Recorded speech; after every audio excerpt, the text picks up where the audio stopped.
Toys R Us in beautiful downtown Vernon Hills.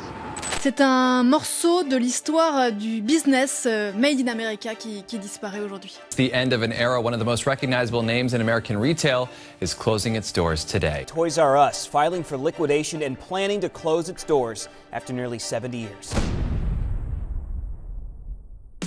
On va voir ensemble comment cette marque qui était mondialement connue est passée d'un petit magasin de fournitures pour enfants à un empire du jouet pesant des milliards de dollars avec près de 1500 magasins dans le monde entier pour finalement s'écrouler sous des dettes colossales, enchaînant les liquidations judiciaires, les rachats et peu à peu disparaître. Aujourd'hui, on va parler de l'incroyable histoire de Toys R Us, le géant mondial du jouet. Gotta stay consistent. Hustlers, are you listening? We're the doers, we do what doers do. Grind every day and handle business. Entrepreneurs rising, but now wasting time. Inspire, educate, entertain, that's the sign. More for the doers by doers. Unstoppable with shine.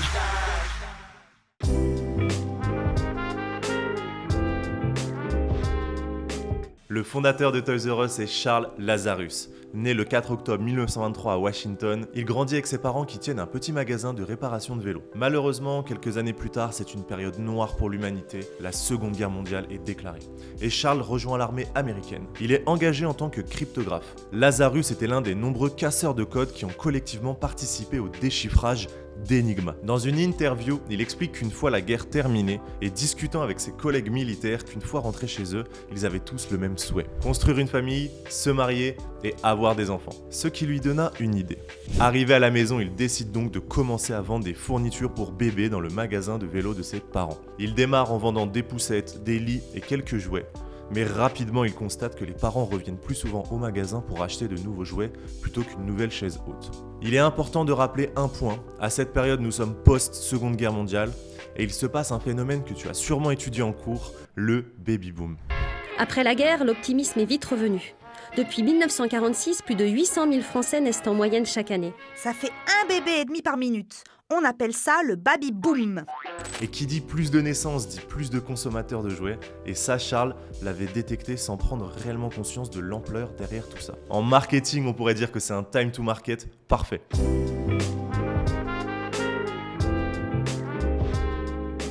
Les jours passent et le business fonctionne très bien. Les clients lui demandent de plus en plus de jouets, et évidemment, tu comprends qu'il ne va pas s'arrêter là, le Charles. Il se décide donc à ouvrir un deuxième, puis un troisième magasin dans des coins à côté. Mais c'est 10 ans après que le vrai point de bascule va se faire. En 1957, dans la ville de Rockville, dans le Maryland, il va passer une étape très importante pour la suite de l'histoire. Il va créer le premier supermarché du jouet. C'est la naissance du tout premier magasin Toys R Us. Un très grand terrain, de longues allées, des produits empilés en hauteur et des variétés immenses de jouets. Avec un objectif simple, vendre des jouets toute l'année au plus grand nombre de personnes et à un prix défiant toute concurrence. Et pour ça, il misait beaucoup sur sa négociation avec ses fournisseurs.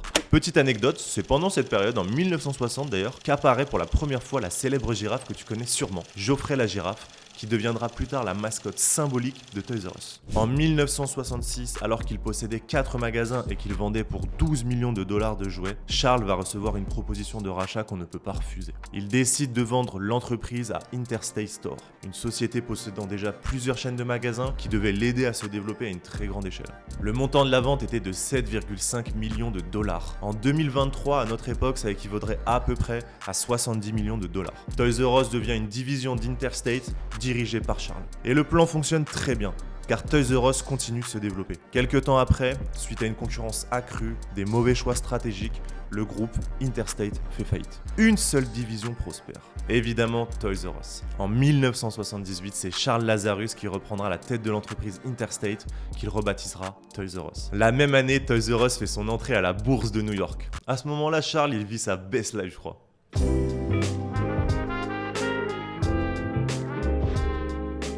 C'est dans cette période que Toys R Us deviendra le géant américain qu'on connaît tous. Quelques points qu'il est intéressant de noter et comprendre dans le succès de l'empire Toys R Us. Les magasins.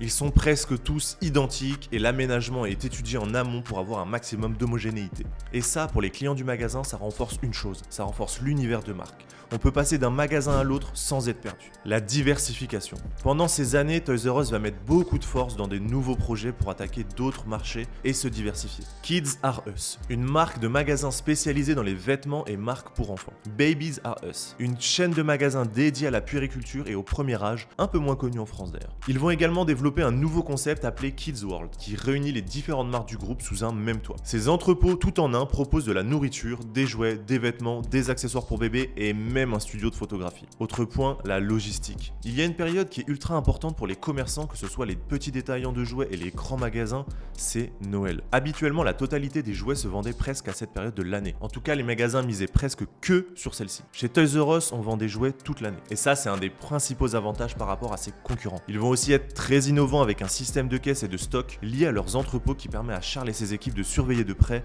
la façon dont les marchandises se vendent au cours de l'année. Ils sont donc plus précis sur les prévisions des jouets qui vont bien se vendre ou pas pour Noël. Et ce sont des technologies qui nous paraissent peut-être banales pour notre époque, mais en 1980, c'est révolutionnaire dans cette industrie. Les fournisseurs. Un des points les plus importants quand tu revends des marchandises, c'est les fournisseurs qui te les vendent. Et ça, Charles l'avait bien compris. Une grosse partie de l'inventaire de Toys R Us est financée par ces mêmes fournisseurs. Car de nombreux fabricants de jouets sont prêts à reporter les paiements pour être chez Toys R Us et avoir une chance d'être vendus toute l'année. Tu l'auras compris, c'était une opportunité à ne pas manquer pour ces fabricants qui de base vendaient principalement sur la période de Noël.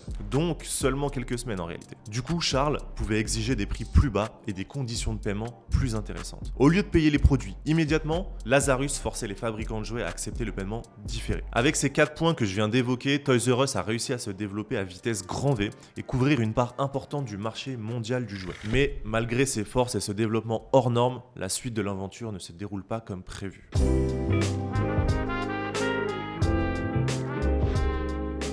L'entreprise s'est développée très vite et fortement dans plusieurs pays en ouvrant beaucoup de magasins pour aller chercher une grosse part de marché à chaque fois. Mais tout ça sans attendre la rentabilité de ses points de vente. Résultat, en 1999, en France, malgré les 1,9 milliard de francs de chiffre d'affaires, Toys R Us perd quand même 44 millions de francs. Ce qu'on pourrait estimer aujourd'hui à environ 4 milliards d'euros de chiffre d'affaires pour 9 millions d'euros de pertes. Et malheureusement, ce scénario est le même dans plusieurs pays. Après avoir explosé sur différents marchés, Toys R Us commence à perdre du terrain face à des nouveaux concurrents et des modes de consommation qui évoluent. Durant la même période, en Italie, 24 magasins de jouets franchisés de Toys R Us ont été rachetés par un groupe spécialisé dans la conception et la distribution de produits dédiés aux enfants, Giochi Preziosi, qui double ainsi son nombre de points de vente dans le pays. Toys R Us se retire également de Belgique et du Luxembourg. Les fermetures de magasins s'enchaînent car ils ne sont pas rentables et la maison mère aux États-Unis réclame des résultats. Et ce qui devait arriver arriva. Petit à petit, Toys R Us perd sa position de plus gros vendeur de jouets aux États-Unis pour laisser la place à Walmart.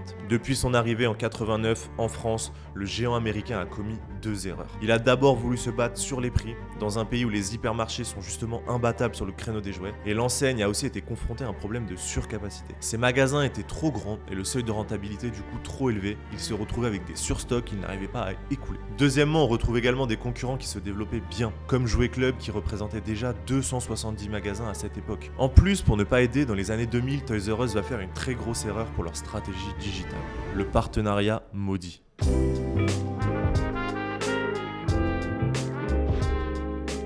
Dans les années 2000, Toys R Us va faire une grosse erreur pour leur stratégie digitale. L'enseigne, qui était numéro 1 mondial du jouet, a fait l'erreur de pactiser avec Amazon plutôt que de développer son propre site e-commerce. Au lieu de mettre le paquet sur le web, Toys R Us signe un contrat de 10 ans avec Amazon pour devenir son fournisseur officiel de jouets. En contrepartie, le groupe de Jeff Bezos exige que l'enseigne abandonne son site internet et lui paie 50 millions de dollars par an, plus un pour malin le Jeff. Et ça a été une grosse erreur, car Amazon en a profité pour acquérir une connaissance du secteur et des clients. Autrement dit, Toys R Us a fourni à son rival les armes que celui-ci allait utiliser pour le terrasser plus tard. D'autant plus que dans le même temps, Amazon ne va pas se gêner pour faire entrer de nouveaux marchands de jouets sur sa marketplace pour offrir une plus grande variété de produits à ses clients. Forcément, ça ne plaît pas du tout à Toys R Us, qui en 2004 dénonce en justice le contrat qui le lie à Amazon. L'affaire se conclura 2 ans plus tard par une transaction selon laquelle Amazon versera 51 millions de dollars à Toys R Us. L'enseigne de jouets peut donc reprendre son indépendance et lancer son propre site de vente en ligne, mais c'est déjà trop tard. En 2005, Toys R Us est reprivatisé par des sociétés de capital investissement. Mais sans grand changement, cela ne retardera que l'échéance. Les modes de consommation continuent d'évoluer avec par exemple le créneau des consoles et des jeux vidéo sur lequel l'enseigne n'a pas réussi à se positionner. Et les 10 prochaines années de Toys R Us seront synonymes de perte de parts de marché année après année. En 2017, la société a été placée sous la protection du chapitre 11 de la loi sur les faillites aux États-Unis. Et en janvier 2018, dans le cadre des plans visant à sortir de la réorganisation de sa faillite, Toys R Us a déclaré qu'il fermerait 180 magasins aux États-Unis. Quelques mois après, en mars 2018,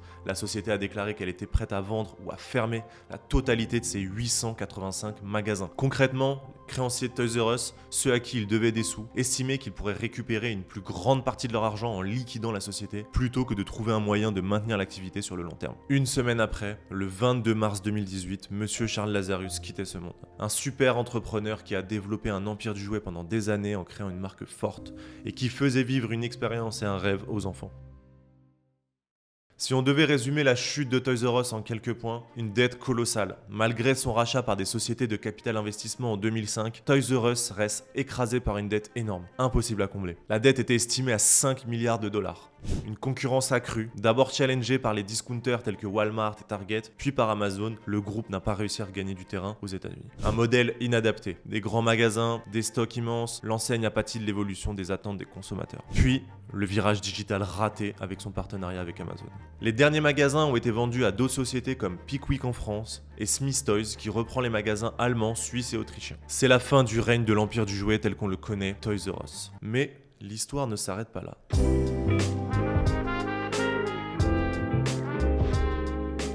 L'enseigne américaine n'est pas totalement morte. Suite à la liquidation de Toys R Us, les créanciers ont pris le contrôle de la propriété intellectuelle de la société et ont créé une nouvelle boîte appelée True Kids Brands. Ils possèdent donc les marques Toys R Us, Babies R Us et Joffrey. True Kids continue de commercialiser les droits d'exploitation de l'enseigne et des marques en Asie et en Espagne par exemple, mais ils ne veulent pas s'arrêter là. En 2019, le site marchand de l'enseigne à la girafe est remis en ligne. Puis, en mars 2021, True Kids est repris par le groupe WeHP Global, qui est une société de gestion de marque. Et, je cite le PDG, monsieur Yehuda Schmidman, « Notre investissement dans Toys R Us reflète notre conviction et notre passion pour la marque. Nous sommes ravis de reprendre les rênes de la première marque de jouets au monde. C'est une solution naturelle pour WHP, car nous pouvons tirer parti de notre réseau mondial et de notre plateforme numérique pour aider à développer Toys R Us. » Yehuda, qui était le vice-président de True Kids depuis 2019 avant de devenir le PDG de WHP, a annoncé dans une interview aux médias américains son intention de rouvrir des magasins en propre aux États-Unis.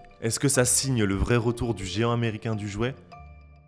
Voilà mon pote, c'est la fin de la vidéo, j'espère que t'as kiffé. Si c'est le cas, je t'invite à laisser un commentaire et un like, ça nous aide de fou à développer la chaîne. Et si tu as kiffé le format, je te conseille d'aller voir la vidéo qui parle du premier youtubeur qui va devenir milliardaire.